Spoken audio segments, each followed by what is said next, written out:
Hi everyone, welcome back to Think Outside the Board. So you may have noticed that this has a different title than it has in the past. And the reason behind that is I'm going to make this a weekly video now. And I'm going to do that for a few different reasons. So first of all, when I do this, as I've been doing it every other week, occasionally there are campaigns that come out that might be short 8-day campaigns. Chip Theory Games does that a lot. They'll have these very short 8-day campaigns. And so sometimes there'd be a game that I really wanted to feature, but I would put the video out. Within a couple days, that campaign would launch, and then it would end before I had time to shoot the next video. So doing it weekly from now on, I think will eliminate that. There won't really be any Kickstarter campaigns that fall through the cracks. In fact, there's one right now in this very video, but I'm putting out this video a little early so that I can include it, but it's still only coming out a day before that campaign ends. So doing this weekly from now on will prevent that from happening and prevent any kind of last minute crunches. Secondly, I think the video will be easier to digest in a shorter form. So they won't be as long. Hopefully it'll be half an hour to an hour from now on, depending on the week. If it's a good week, there's a lot of stuff, probably an hour. Also, I'm adding on a 5th section at the end of the video. So normally how I do these, I do one section where I talk about all the Kickstarters that are funding for the upcoming period. They're going to be completing their funding that period, as a way of either letting you know about campaigns that maybe you don't know about, or if you do know about them, giving you a last minute reminder and saying, hey, this is going to be completing funding soon. So if you haven't pulled the trigger on this yet and you're still thinking about it, you might want to do that. So that section will continue to be the first section of the video. It'll lead the video. It's the most important part of the video.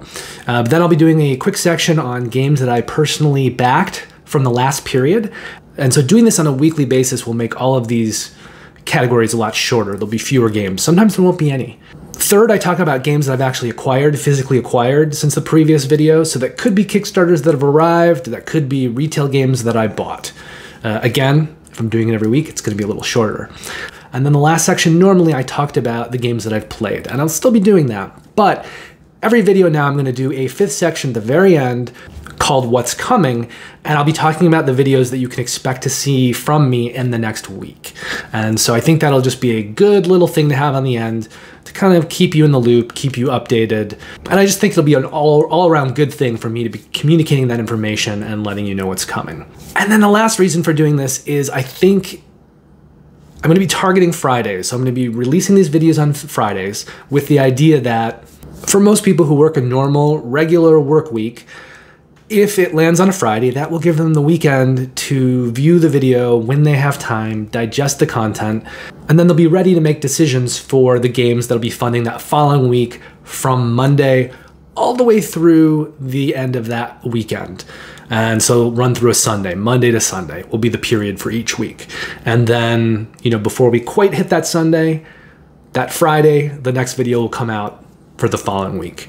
So I think that putting this out on a weekly basis on the same day every week, Friday, and having it be at that period where most people will have a chance to take a look at the video at their leisure, I think it'll be the most helpful solution for everybody and the easiest, most user-friendly way to discover, experience, and view these videos. So that is the plan.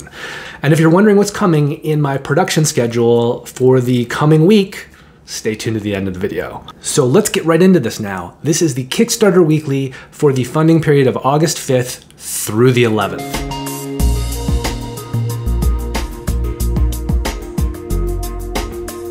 And so, as I mentioned at the top, we're already starting with an exception to the rule. That is On Mars Alien Invasion from Eagle Gryphon Games. And this is a Kickstarter that is having a shorter campaign. It launched after I completed the last video. This campaign is completing before I would normally publish this video. Luckily, I'm just able to squeeze it in. So On Mars Alien Invasion will complete its funding on July 30th, which means you have until then to back this game.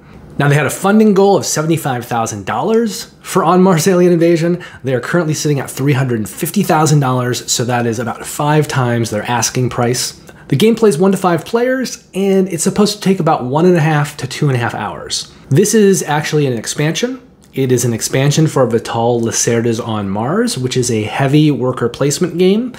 And I'd put the risk level on this one at low because it is being published by Eagle Gryphon Games, who is a huge publisher. They've published an enormous number of games, and they've run a lot of Kickstarters. They're one of the heavies in this business, both on publishing and just on Kickstarter experience. So I think you're about as safe can be with this one. Now, if you don't know the game, On Mars is a Vital Lacerda game, so it's this heavy worker placement game. It has a space theme. It has an interesting mechanic where players can either do things on one side of the board or the other.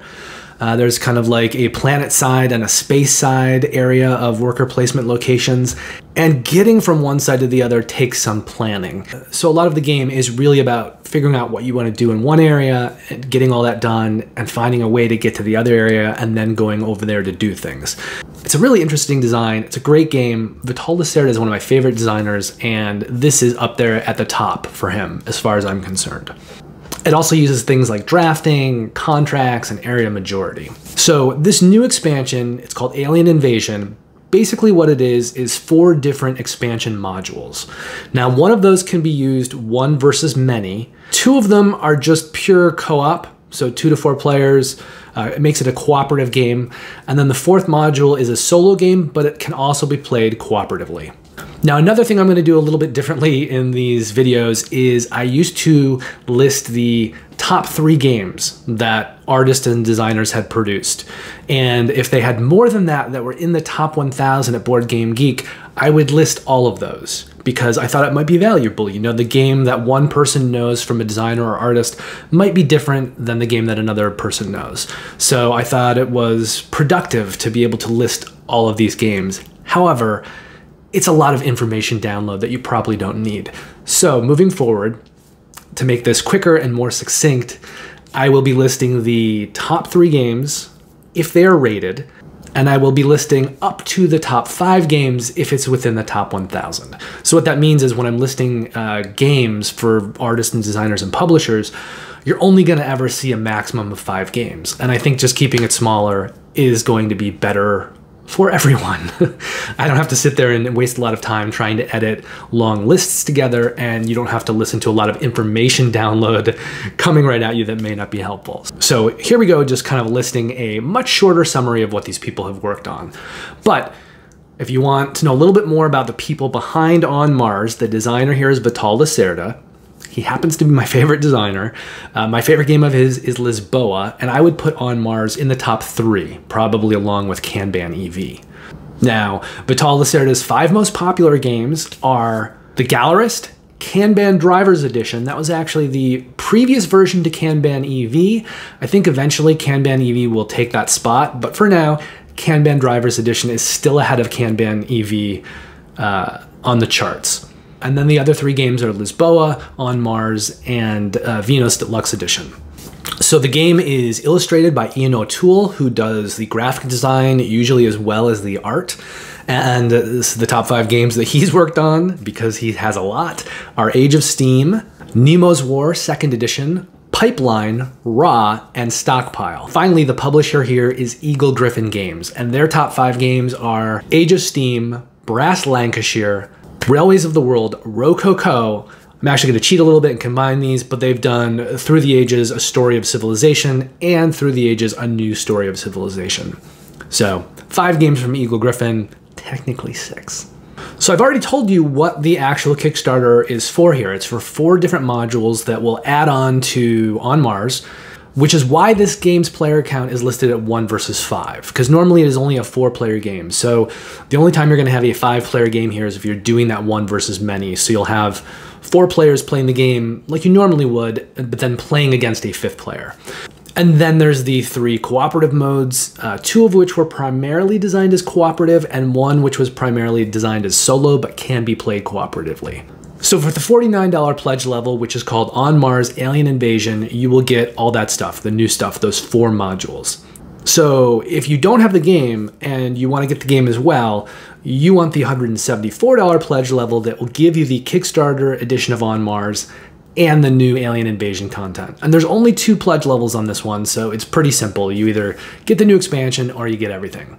Everything right now is up in the air with shipping. We're still experiencing delays globally across multiple industries, so take this with a grain of salt. But for now, their intended delivery date for this project is June 2022, so that's what they're shooting for.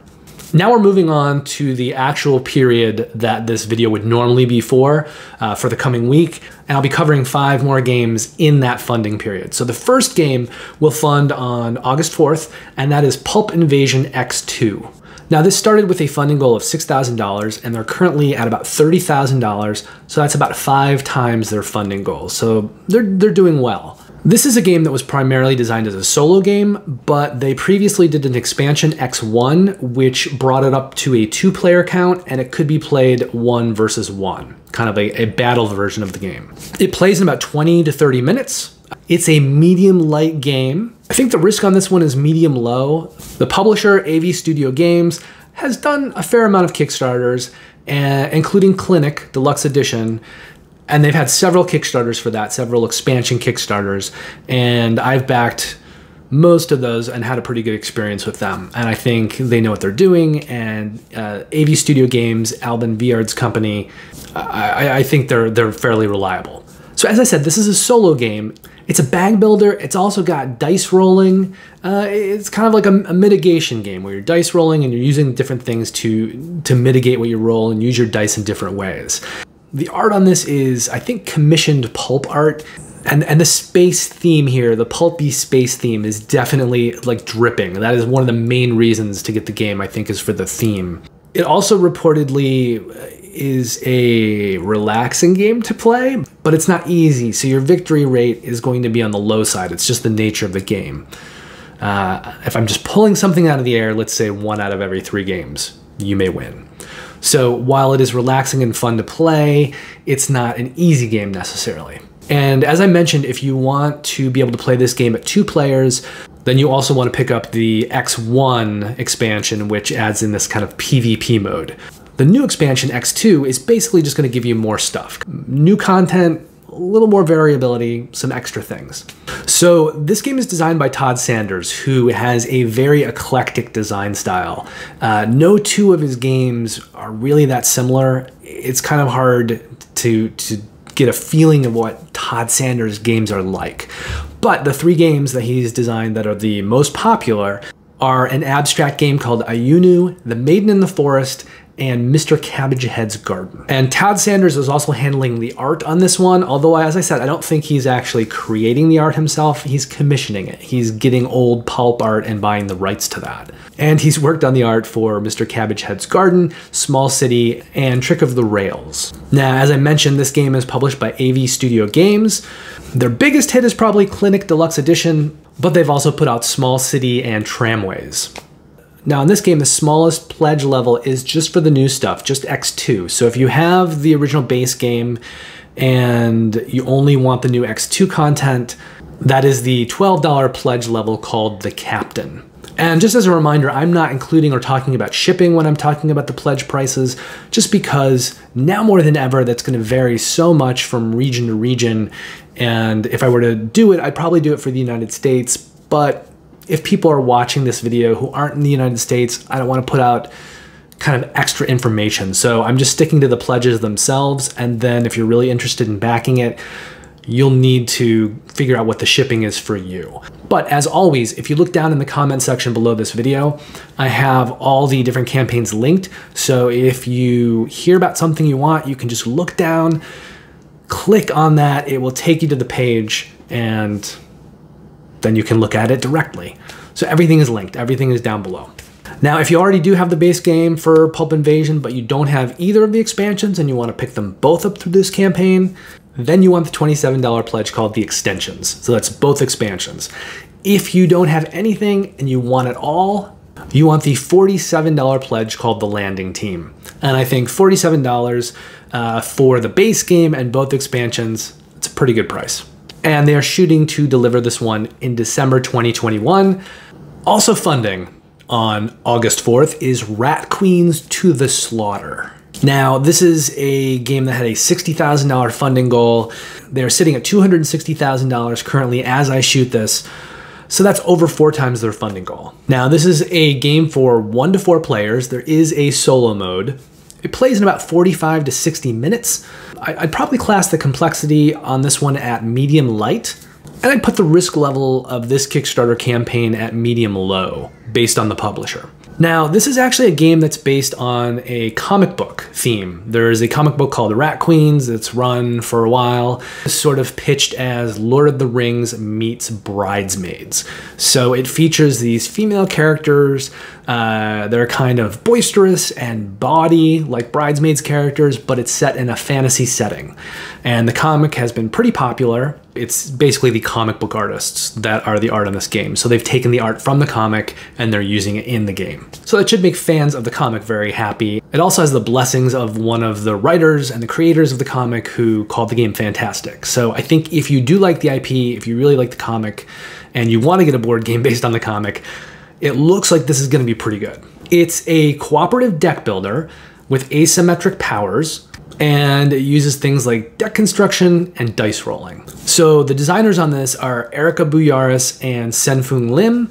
Erica's worked on a bunch of kind of miniatures, skirmishy games, but her 3 most popular games are Bosk, Kodama 3D, and Roar, King of the Pride. And Senfung Lim's most 3 popular games are Akrotiri, Belfort, and Junk Art. Now, as I mentioned from the top, the art from this game is pulled from the comics.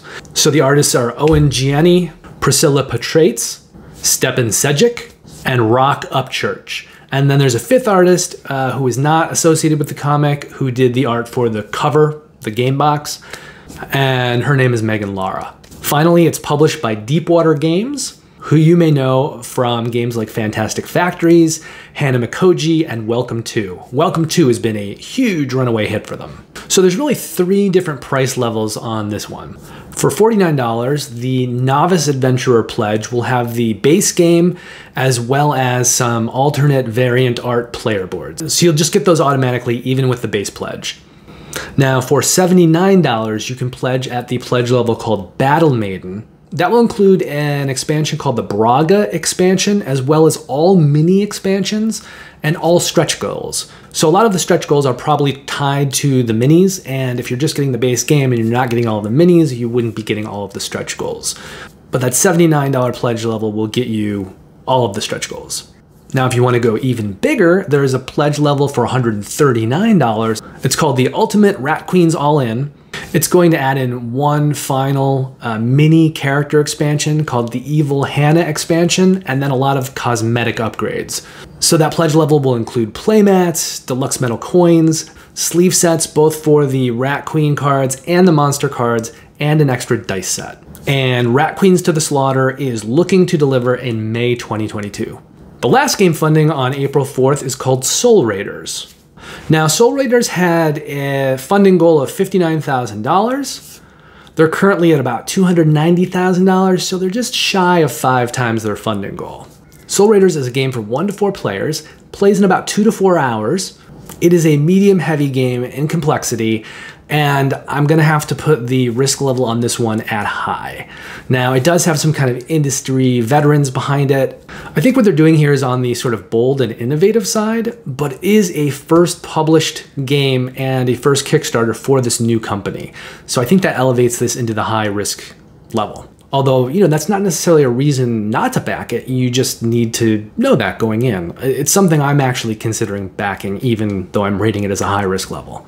So what's happening is that this game is sort of the first game to use a new system that's being developed by Marc Andre, who's the designer who designed Splendor. And it's called the Running Quest game system. Now, it reminds me a lot of something like Destiny's from Lucky Duck Games, except it doesn't use QR codes and it doesn't use an app. So it's finding ways to do things similar to Destiny's, simply using in-game puzzles and map tiles and things like that. So there's kind of a puzzle and an AI system to the game, but it's not app dependent. It is a cooperative game. It's a storytelling game. So I said it reminds me of Destiny's, both in the storytelling and in some of the mechanics, but like adapted for non-app play. It also kind of reminds me of things like Tainted Grail and Etherfields. It's fantasy themed, so it may feel like a dungeon crawler, but there's no dungeon master, and the game is going to run itself through its mechanical systems. That means that it's not completely randomized. There are scripted adventures, so it is going to be sort of a campaign type game. Now, as I've already mentioned, the game is designed by Marc-Andre. His biggest hits are Barony, Majesty for the Realm, and Splendor. He also designed the new Splendor Marvel that is not completely a reprint. It does have some new mechanics, and people who've played it say that it sort of deepens the strategy and makes the game a little bit better, actually. Now, I can't tell you about all of the artists on this game because there are 12 artists listed on BoardGameGeek, and on the Kickstarter page, there are 28 different artists listed, and a sculptor and an art director. So that would be a lot of people to talk about, especially if I'm also talking about their credits, but even just listing off these names. I think, again, if I were to list all those, it would just be unnecessary information overload. So I'm going to mention the two artists that are kind of most prominently displayed in the Kickstarter. So the first of those is Guillaume Tavernier. He is a French comic book artist. This is his first published game, and he is doing the locations for the game. The other artist is Magali Villeneuve. She has worked on several games before, and those games include Eldritch Horror, The Lord of the Rings, the card game, Mansions of Madness 2nd Edition, Star Wars Outer Rim, and Star Wars Rebellion. And then the publisher for this is a new publisher. So this is their first game. The first game published, the first game kickstarted, the first game anything, which is why this is sort of a high-risk fund, in my opinion. However, this company has been co-founded by Marc-Andre, the designer of Splendor and this game, as well as one of the co-founders of Madagascar. So I do think that they really know what they're doing. However, if you haven't run a Kickstarter before, and the co-founder of Madagascar has, but I don't know that Marc-Andre has, but it is new challenges and new risks apart from just publishing a game. It's a different skill set. And then the other thing that makes me wonder a little bit about where this game is kind of headed is they talk about how they're developing a new game system that theoretically they're going to be using in this game. Maybe there will be sequels, maybe there will be other IP that they'll be using this game system for, but it sounds if it works that they want to really kind of pursue this and make more games with the game system. And I am getting a feeling that it is like something like Destiny's, but without the app. And Destiny's has been hugely popular. I think story games that are cooperative have done really, really well the last few years, especially during lockdown, where one or two people sequestered together can play something over a long period of time and have an adventure campaign. I know that there's 30 plus hours of adventure in this game, 30 plus hours of content. But here's the thing, they have said in this campaign that this game is never going to retail. And I think a game like Destiny's that Lucky Duck Games has put out and some of their other games like Chronicles of Crime, they very much are pushing those games into retail. And they're available there. You can get Destinies at retail. So my worry with this, which I think adds to the risk value here, is if they're creating this new game system and they want to be able to use it more, they want to do well, and they've founded a whole company around this, I'm a little worried that they're never going to retail because it's never going to be that successful if it's only available through crowdfunding. But the game looks really intriguing to me and it has some good people behind it. And it is the kind of game that I like, kind of a narrative storytelling adventure campaign. I love that stuff. So ones that are done well are very, very appealing to me. But if, like me, you are very seriously considering backing this, let's talk about the pledge levels. So for $83, you can get the standard edition of the game. That's it. There's only one other pledge level too. For $131, you can get the Grimoire edition. So that is going to add on the following things. You're going to have the Grimoire magnetic box. You will get invisible and clone miniatures, and you will get portal miniatures. So these are things that you're going to be putting on a modular board. Characters will be able to kind of portal from place to place. If you get the portal miniatures, you're going to have these cool little, plastic minis that will represent those portals on the board. You'll also get chapter boxes. You'll get hero tuck boxes. There's a lore book, and you'll get all of the stretch goals because I'm assuming there's going to be a portion of those stretch goals that are relevant towards the minis. So if you want the kind of nice blinged out version of the game with all of the little miniatures, then you want that Grimoire edition for $131. And finally, Soul Raiders is aiming to deliver in December 2022. So that's not this year, but a year and a half from now. Chronicles of Drunagor, Age of Darkness Apocalypse will complete its funding on August 5th, but this one is not on Kickstarter, it is on GameFound. So if you want to back this, you need to go over to GameFound. Interestingly enough, this is actually a second crowdfunding campaign.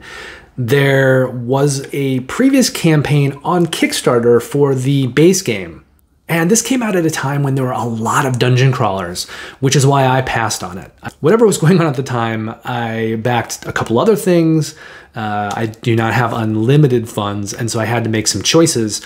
But if, like me, you remember this at the time, this was the dungeon crawler that used game trays to kind of create a leveled system. So you could put tiles on the game trays, and then the map on the table, the modular board, would actually be on different levels. It looked pretty cool. And the original Kickstarter did pretty good, but after it shipped and people played it, the interest level in it really took off. And so this Kickstarter is doing very well because I think people are now jumping onto it that didn't back it the first time around. And you can get everything from the first Kickstarter through this new campaign, which is on GameFound again. So this new expansion, Apocalypse, had a funding goal of $50,000. They're currently sitting at $1.4 million. So this has done very well. That is 28 times their initial funding goal. So this is a dungeon crawler. It plays 1 to 5 players. Each scenario, each game will last about 2 hours. It is a heavy game. There are a lot of mechanics in this. And I put the risk on this one at medium high. The publisher has only done a couple games, this one and a very kind of and a lighter, more family game, kind of a set collection game called The Towers of Arcanus. And this is obviously ballooned. This is becoming a huge game for them. It's bigger than anything they've ever done. But I think if this does really well and they handle the production and the fulfillment really well, this may take them to another level of publishing, and we may start to see a lot of really big, cool things from them in the future. And I think if they get the fulfillment of this behind them, they probably will reduce down that status, in my opinion, to medium-low for future crowdfunding campaigns. So I already mentioned how the original game was this dungeon crawler that used modular tiles and game trays. It has miniatures and a lot of card play. So this new crowdfunding campaign called Chronicles of Drunagor, Age of Darkness, Apocalypse, it adds on 16 more scenarios. So you're gonna get all that new content, and they're stating that this concludes the adventure. So this is essentially the whole thing, all that Chronicles of Drunagor will ever be. Based on what they're saying now, you'll get the whole game. I don't know if they'll come out with another game in the future, another expansion, but for now they're saying that this is the end. This is all of it. So maybe if they use this system and in the future, maybe they'll kind of create a new IP, a new dungeon crawler, who knows? But for now, they're saying that these 16 scenarios will conclude the adventure. So you should have everything for a complete, fairly massive campaign if you go all in on this crowdfunding. So this game has 2 designers, Daniel Alves and Yuriko Cuna Neto, and they have the same 3 games as the top 3 games that they've worked on. The first one is Chronicles of Drunagor, Age of Darkness. The second one is Massamora, Dungeons of Arcadia, and then the third game is The Towers of Arcanus. There are 2 artists on Apocalypse, so there's actually fewer artists than there were in the base game, although it's possible not all of the artists have been credited yet for Apocalypse, but going based on what I've seen, there are 2 artists on this one. So the first is Eduardo Cavalcante. He worked on the original game, Chronicles of Drunagor, Age of Darkness, and he also worked on The Towers of Arcanus. So he seems to be kind of their go-to in-house artist, at least so far with what they've published. And the other artist is Paulo Scabeni, and this is his first published game. And then the publisher is called Creative Game Studio, and again, they did Chronicles of Drunagor, Age of Darkness, and The Towers of Arcanus, so it's very much the production company of these 2 designers.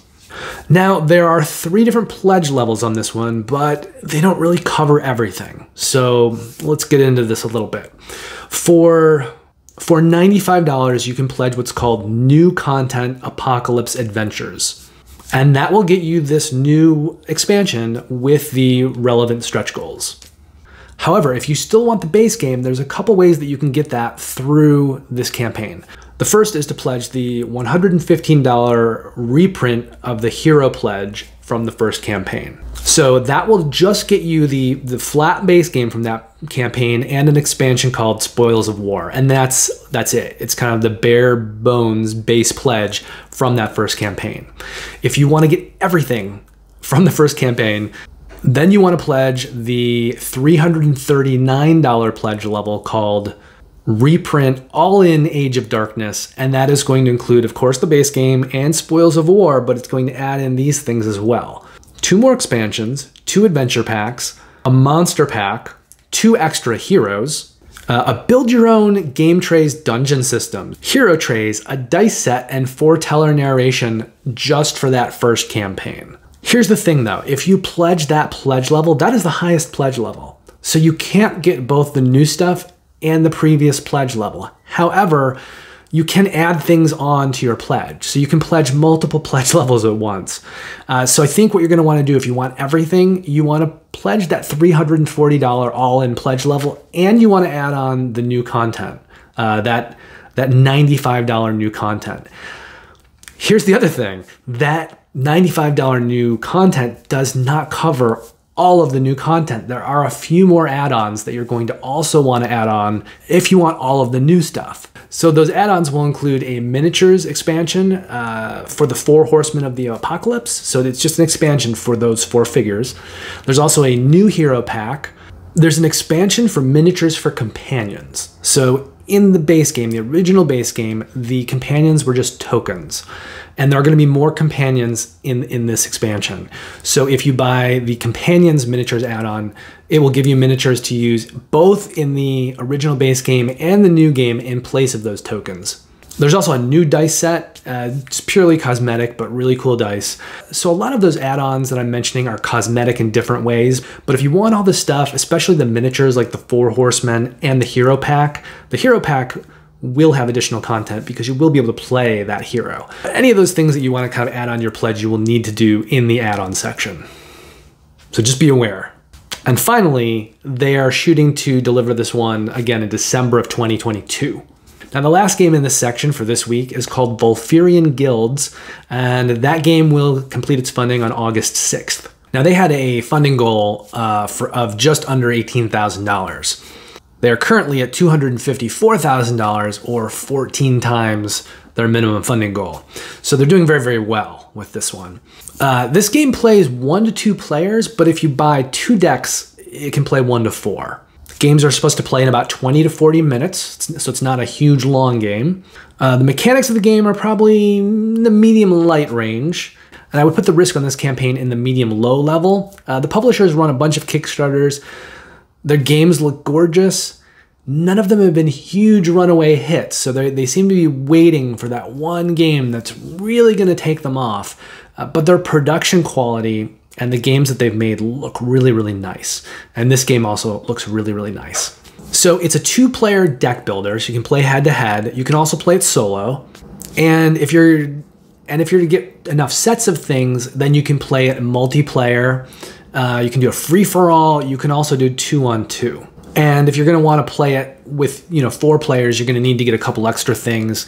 You're going to need to get a couple extra player mats. You probably want to get all the booster packs. So the game was designed by Alessandro Veracci. He's only really had one big design, and that was the previous version of this game called Volfyirion.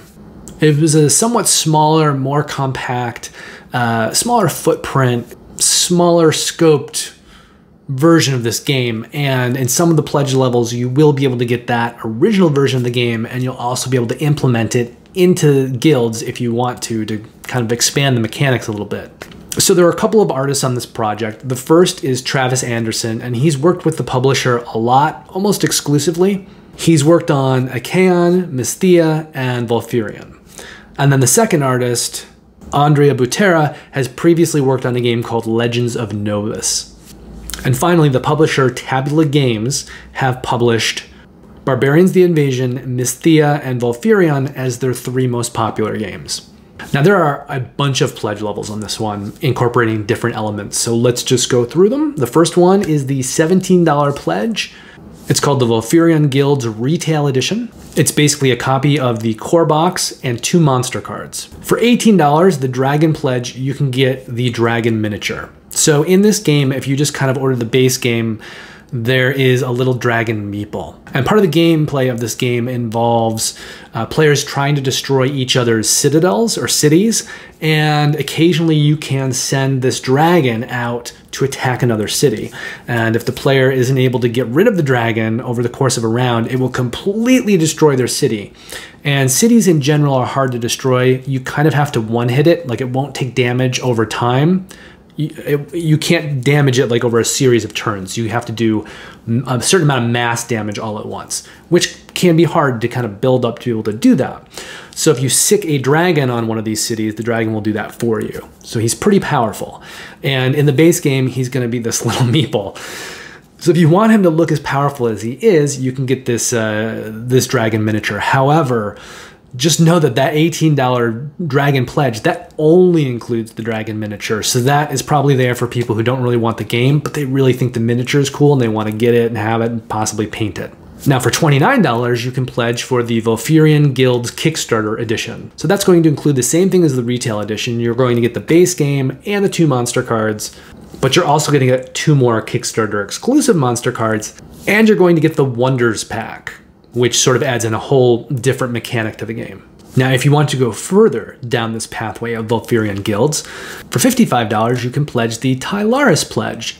So that will get you everything in the Kickstarter edition, plus the Ploy expansion and the Omen expansion. And each of these expansions is kind of like a module that will add in different kinds of mechanics. So some of them are variable player power, some of them are set collection things, so you can kind of choose which of them you want to put into the game. Also in that pledge level, you'll get the Mysthia Champions Pack. You'll get 2 playmats so that you can play the game head-to-head on these playmats. And you'll get the Universal Box and card separators, so you'll be able to store everything and you'll be able to store it in a very organized way.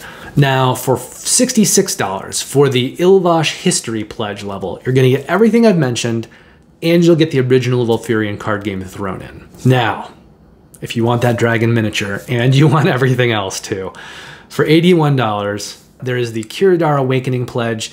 It is everything in the previous pledge level, plus it adds on that dragon miniature so that when you're doing the attacking, you can put this giant miniature on someone's city. But wait, there's a couple little add-ons here. So if you want the ability to play this 2v2, well, you'll have the ability, but you won't have playmats for all 4 players, and you may want the playmats. And especially if you're going to play it multiplayer, you can't give 2 people playmats and not give the other 2. So if you want 2 additional alternative playmats, so you'll have a total of 4, and you can play the game with 4 players, with everyone having their own playmat, you want the 2 additional alternative playmats.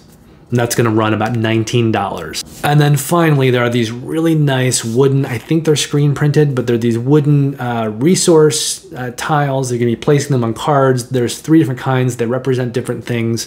They're not in any pledge level of the game. And I think they really make the game look a lot more attractive. They add to the table presence, and they're just going to be a nice tactile element to add to the game. But if you want these, you need to get it through the add-on section. It's called the Volfyirion Treasure. It's a $12 add-on. So that is everything. I think if you want everything for the game, you want the $81 pledge level. And then if you're going to be playing with 4 players, add on the playmats. But either way, I'd say you probably want to add on that treasure. And Volfyirion Guilds is aiming to deliver in July 2022. So that brings us to the end of this section. This is the main point of these videos, and you're going to be seeing this every week from now on. And so there shouldn't be any Kickstarters or crowdfunding campaigns because we have GameFound now. I think we're going to see increasingly more campaigns on GameFound, but it should be a way that these games will not slip through the cracks. It does mean that I have to produce a video every week for this, which is a little bit more work, but I think it'll be less in the editing. So I think for me, on my end, it's going to be a wash. I'll be producing more videos, but they'll be shorter. And I think on your end, this is going to work a lot better. So let me know in the comments if you agree, and maybe it'll take a couple of videos before you see if it's working for you, but I think it will. Okay, so let's talk about the games that I actually pledged myself from the previous period. And that's actually going to include one of the games that I just highlighted today because it should have been included in the previous video if the campaign had actually been up at that time, which it wasn't.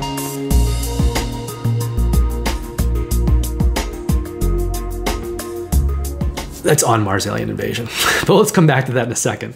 First is Distilled. So the only game that I backed from the last period in that last video was Distilled.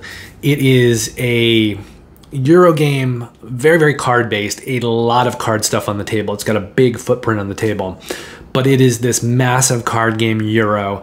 It's about distilling spirits, and it's got a lot of different mechanics. You might think it's just set collection, because a lot of those games are where you're making drinks or things. They're kind of recipe games. But this has other things going, other mechanics that are interesting. For instance, when you are creating a brew, when you're brewing up some spirits, you're going to be getting rid of the first and last cards in that batch. And thematically, that's borrowing from what distillers actually do when they get rid of the beginning and end of a batch, because they kind of want this pure middle, and then they reuse this extra stuff in future batches to kind of get it going. And so that is kind of represented thematically in the game. And I like a lot of games that are recipe, set collection, drink collection games. This one I think stuck out to me more because it had mechanics I hadn't seen before, and it also leaned a little bit more into the Euro elements of it. So I'm excited to eventually get this and play this. I think it could be really, really cool, and I pledged it. And then, as I've already alluded to and mentioned specifically, I also backed the campaign for On Mars, the Alien Invasion. Vital Lacerda is my favorite designer. On Mars is somewhere in my top 3 of his games. I'm always going to back Vital Lacerda's games. They're my thing. So I'm looking forward to playing On Mars as a co-op. I actually haven't played On Mars in at least a year and a half now, before the pandemic started. So I need to get back to that, I think, and play it a few more times, just normally, competitively. You know, I didn't have the ability to play with other people during the pandemic, and you know, big, chunky, heavy games, I think, were the first to go in terms of multiplayer games. I just couldn't get it done. So yeah, I'm really looking forward to playing On Mars again soon, and then expanding it with the cooperative solo and one versus many modules. Super excited. So that brings us to the end of the pledge section. That is what I pledged from the previous period. Now, I did have a lot of games come in this period, and as I'm talking about this weekly in the future, it'll be smaller because it's only going to cover a week. But right now I'm covering, you know, the 2 weeks preceding this. So this section may be a little bit longer. Also, everything is delayed Kickstarter-wise. Everything's kind of been backed up. I haven't had Kickstarters delivering in a few months. A few of them, they're just kind of trickling in. But most of them have been pushed back like 3 to 6 months. And they're continuing to get pushed back. So there was a while there where I didn't really have anything new, but a whole bunch of retail stuff came in.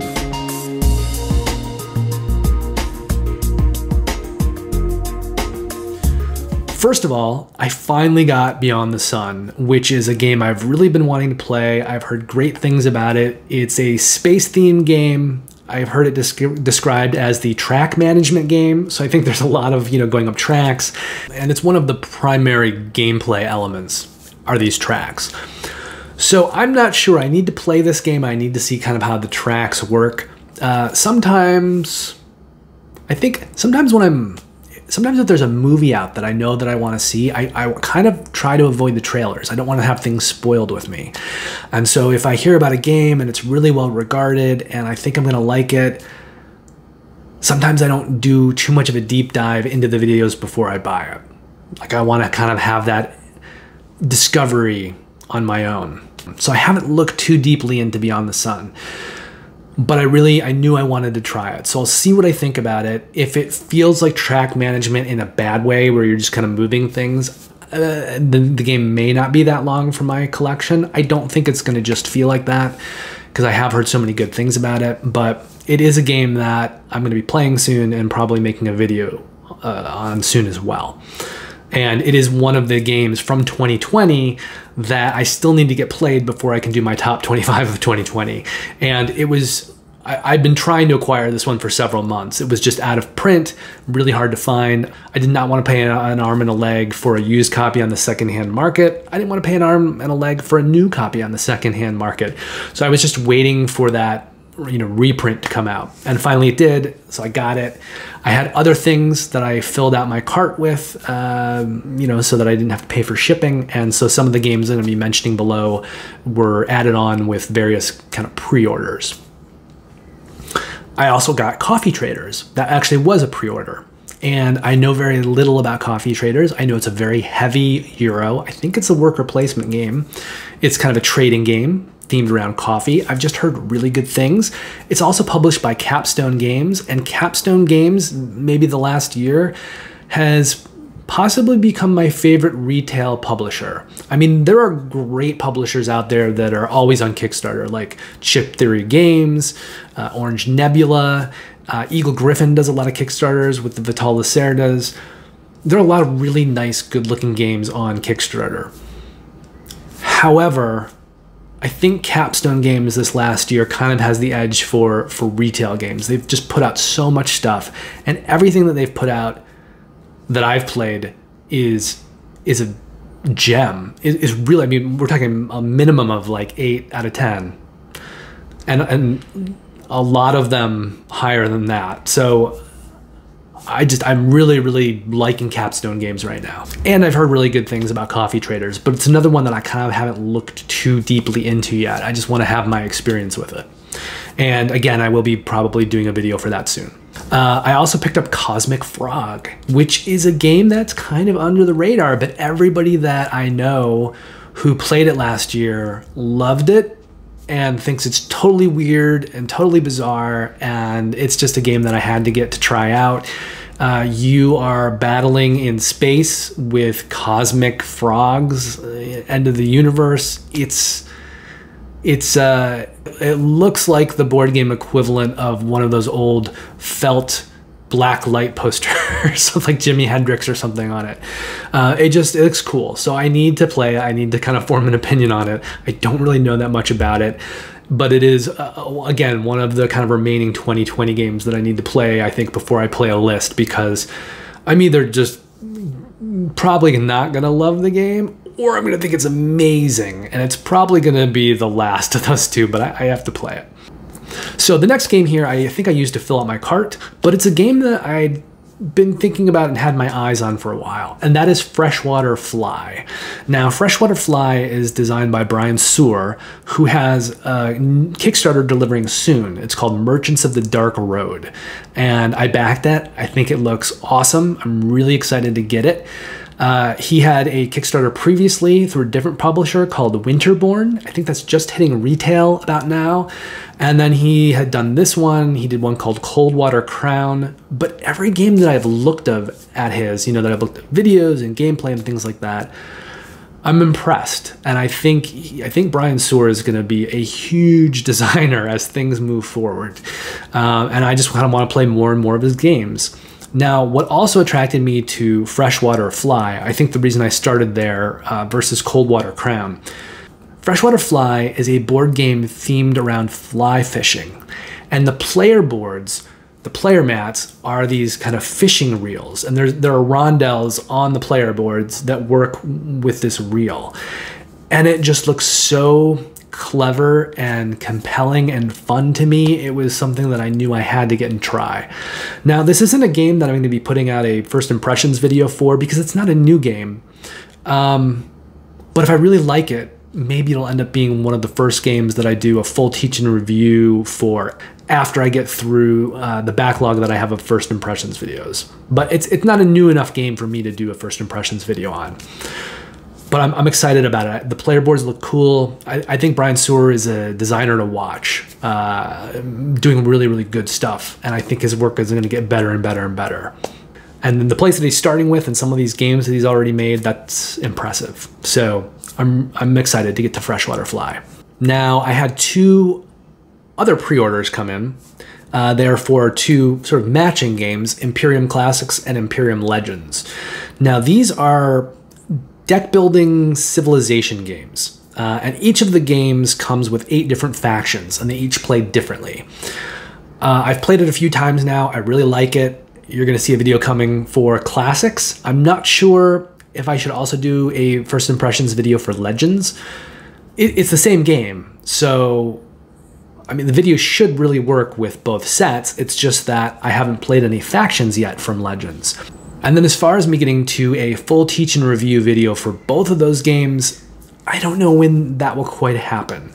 Because I think in order to do that and to do it justice, I would need to at least play every faction in multiplayer and probably every faction in solo. I think playing them a second time in solo will give me a better understanding of how the faction works, and I can study it a little bit more. But I don't want to just play it in solo. I want to see how these factions play in multiplayer. And so that's a lot of games. And if I'm going to do both boxes and I feel like I need to do, 8 factions, plus 8 factions, so that's 16 multiplayer games, 16 solo games, I don't know how I can get through those multiplayer games right now. I'm starting to game more now with a few friends, but we're not getting together that much, and so playing 16 games of Imperium Legends with them may take a while, as we're playing a lot of other things. So I may do a full teach and review for one or both of those at some point, but I think there is a first impressions video coming, and if you want to see Imperium content from me, I think that's what you should be focused on for now. And then finally, I got Unlock Secret Adventures. It was on a daily sale, I think, when I was doing one of those pre-orders, and I had played an exit game with my fiance Kristen before, and we liked it, but we've never played an Unlock game. So it's one of the collections. So it's 3 different Unlock games in one. It was on a huge sale. I picked it up for a steal, and I figured this is a cool little thing that we can play together, and we can see what we think of the Exit series versus the Unlock series. And then based on what we think, that may influence us when we play these kinds of games in the future to specifically go towards one or other of the series. And I'm sure I will let you know my findings, my opinions on that after we play those Unlock games. Okay, now we are at the played section, which used to be the final section. There's gonna be one more section after that, and I'll be talking about what's coming next in terms of the channel and production. But before we get there, let's talk about the games that I played in the last couple of weeks.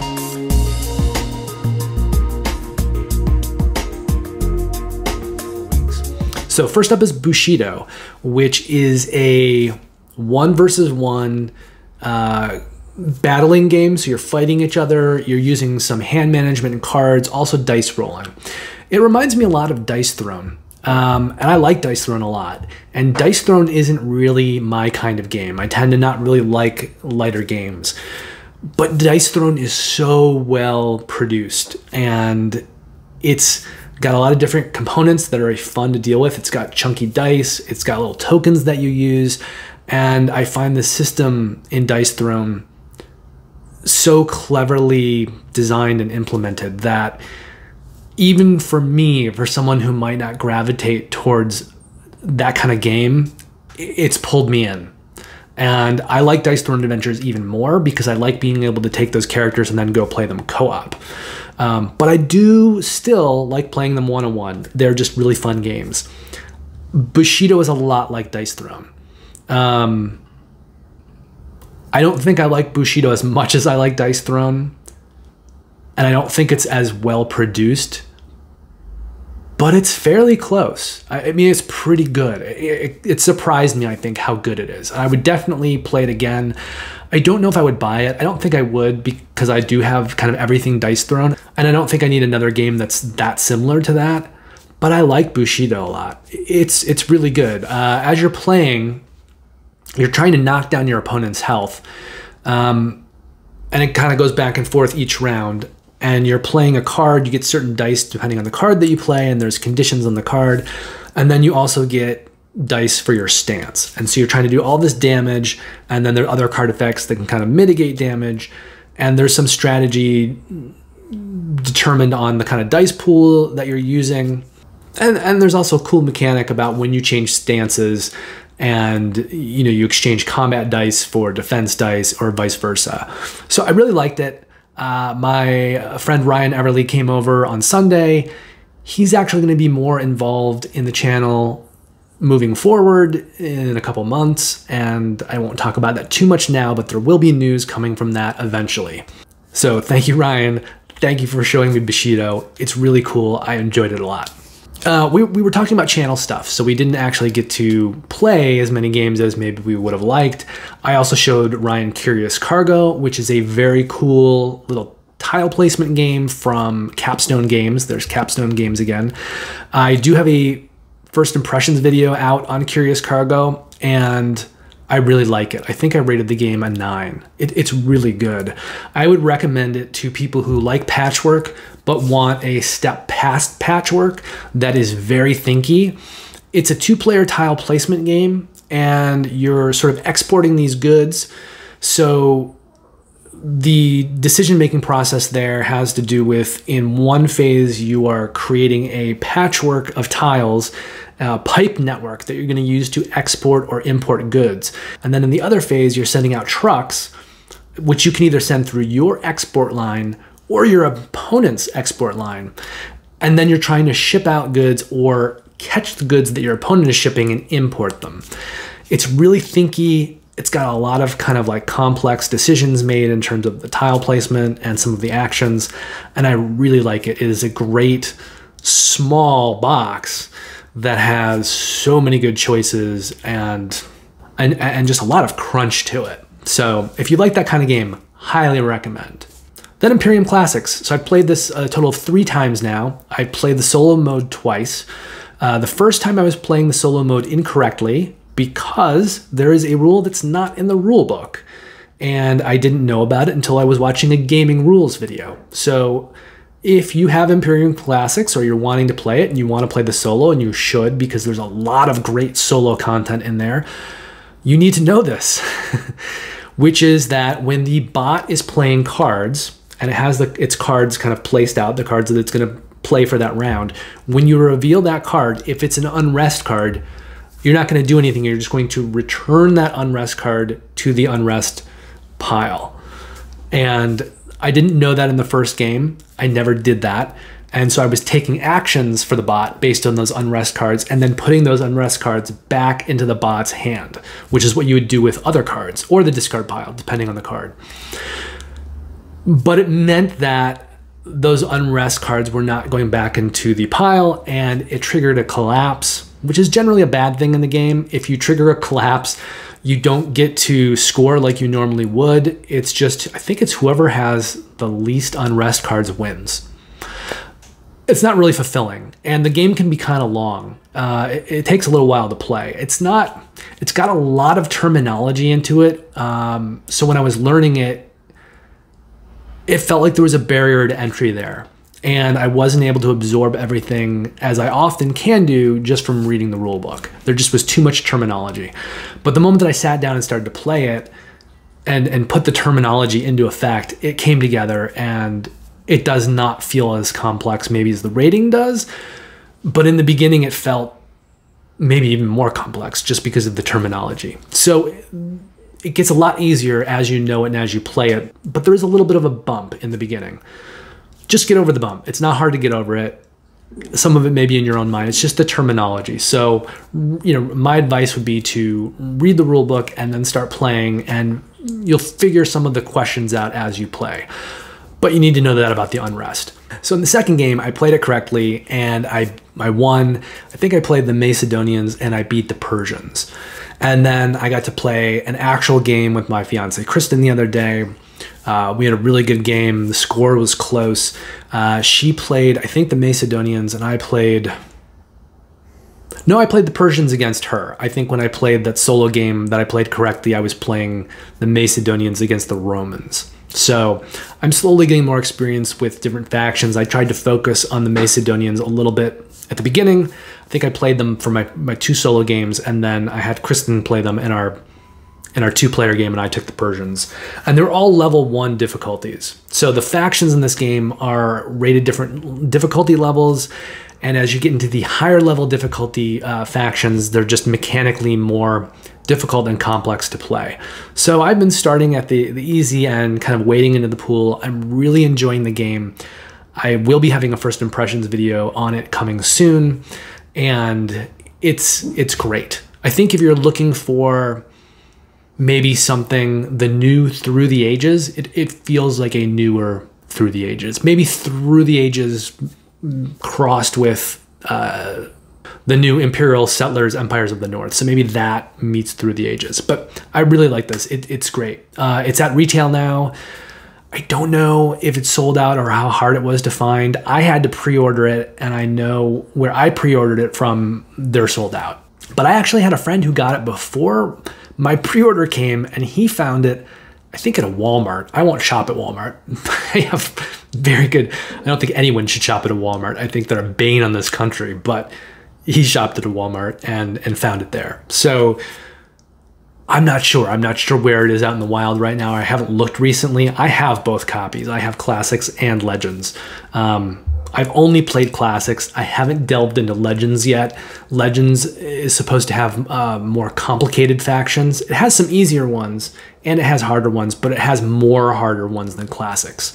So I'm probably going to play with Classics for a while, and then once I get my feet wet and experience more of that content, and maybe I've played every faction in there at least once, I may start to look at Legends as well. But it's an awesome game. I'd recommend it to people who like that kind of thing. I also played Kanban EV again. I'd played it a few times solo. I'd played it with my fiance Kristen, a 2-player game. I finally had some friends over here a couple Sundays ago. We did a 3-player game of Kanban EV. It was awesome. We had a really good time. I think I've mentioned previously in this video, because I was talking about On Mars, that Vital Lacerda is my favorite designer. Lisboa is my favorite game of his. And then right now my number 2 and 3 games are Kanban EV and On Mars. I'm not sure where they slot because I haven't played On Mars since the pandemic began. But they're 2 and 3. I just need to play On Mars again to see which is 2 and which is 3. So if you like heavy games, if you like Lacerdas, if you like very thematic worker placement games that are really chunky, really crunchy, have lots of good choices, lots of ways to strategize and adjust your strategy as you play, Kanban EV is awesome. And then finally, I played Kemet Blood and Sand. I had backed that Kickstarter. It came in. I was really lucky. The same day that we played Kanban EV, those same friends, one of my friends brought his copy of Kemet and Sand, which he'd already painted the miniatures. So we got to play it with the really cool painted miniatures. I also had ordered the playmat, so we played it on my playmat, and it's really cool. Now, I don't know how much Kemet Blood and Sand is really my type of game. And I think for now, I'm definitely going to keep it in my collection because I do enjoy it. And I don't really have anything else quite like that kind of dudes on a map combat game.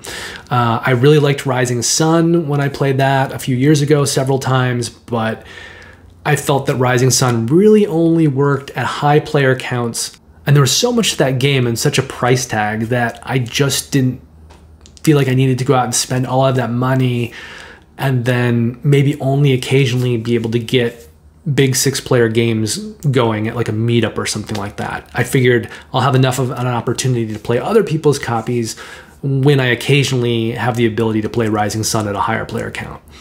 So I do enjoy those games. They're just maybe not my favorite kind. And I think I need to look at some other games like Cyclades and Innis. And I've played Clash of Cultures, which I didn't love. I do like Lords of Hellas. I'm probably going to end up backing the new kind of new version of that. I think it's called Lords of Ragnarok. But I think some of these games I need to play and then maybe pick 1 or 2 of them. And then I'll just have those games in my collection for when I want to play that kind of game. I don't know if Kemet will end up being kept or if I'll end up getting something else. But right now, I would keep Kemet. I like Kemet. I like the Egyptian theme on this one. I think it's really cool. And I like all the variable tiles that you can buy. But I do think that with Kemet, a lot of your ability to play well is knowing those tiles. Now, they're not complicated. They're kind of easy to understand and learn. But I think once you've played Kemet a few times, a handful of times, and you have a familiarity with those tiles, and so you can kind of be strategizing about what you're going to buy and what can help you, I think you're going to have a big leg up versus newer players. They do have little pamphlets you can pass out to all the players with the tiles on them, and they do have all the information, but if you don't know the game yet and you're just kind of scanning through all these things, I think you're at a little bit of a disadvantage.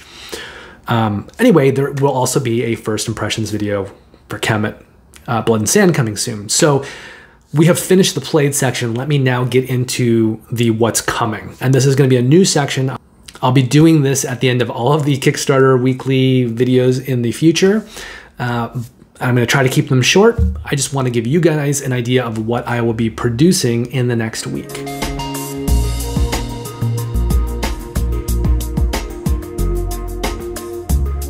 So first up, which is already filmed and ready to edit, is my first impressions video for Kanban EV. So I am recording this video on Thursday. My plan is to have this edited and on the channel by the end of the day.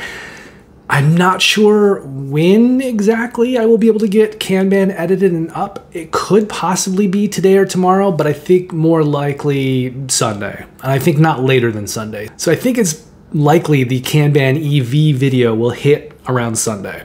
Then I have several videos for next week which are just ready to shoot. And those include first impressions videos for Kemet Blood and Sand, Embarcadero, and Imperium Classics.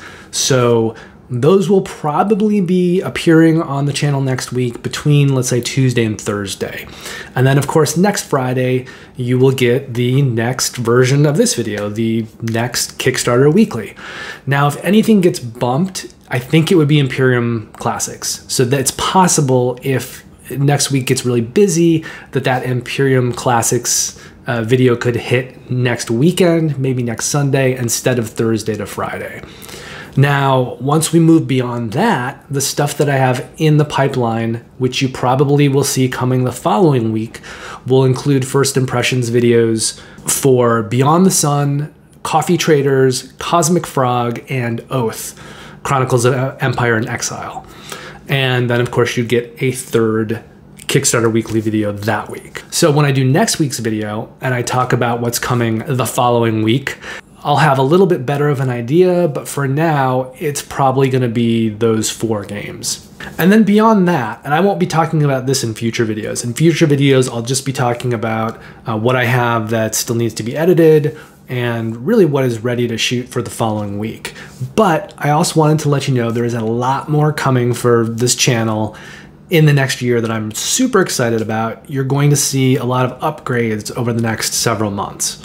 So as I'm making these videos, I'm going to be starting to improve everything.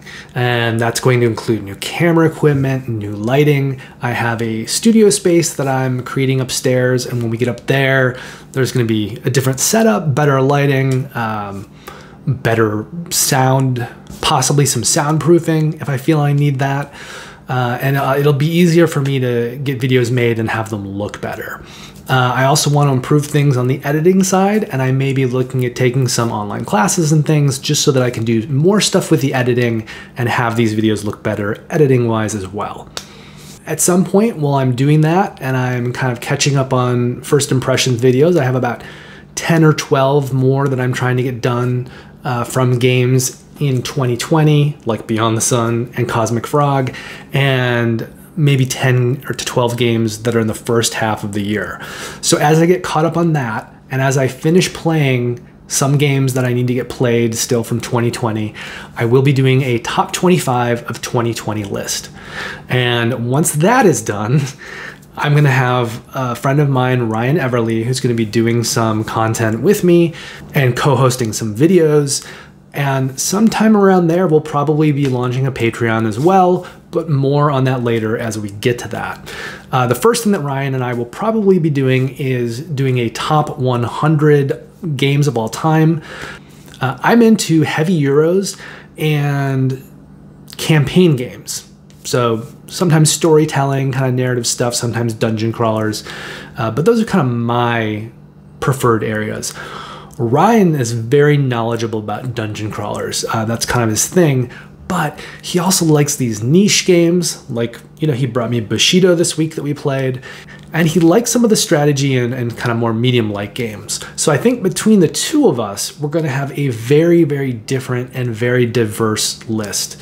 And I think us listening to each other's games and talking about it is going to be awesome and a little bit different from a lot of the lists that you see there, because Ryan has a lot of really cool things that he can pull out of his back pocket that I don't think everybody else knows about. So I think when we get to doing our top 100 list, it's going to be very cool and very compelling. And I know if I was watching it, I have a feeling there will be discoveries that you will make, and it won't just be the same list of games.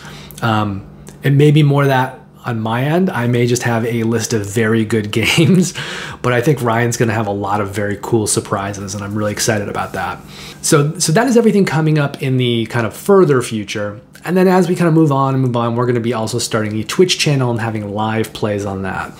But focusing back on the immediate future, be looking for that Kanban EV first impressions video soon, by the weekend. And then next week, I have those 3 first impressions videos coming for Embarcadero, Kemet Blood and Sand, and Imperium Classics.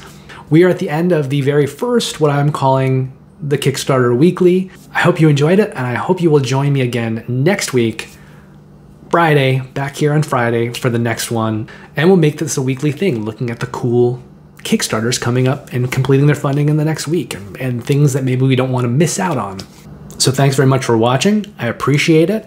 If you'd like to support the channel, please hit the like button, the subscribe button, and if you want to be notified whenever I publish content in the future, you can also hit that alarm bell. Take care, happy gaming, and I'll see you soon. Bye.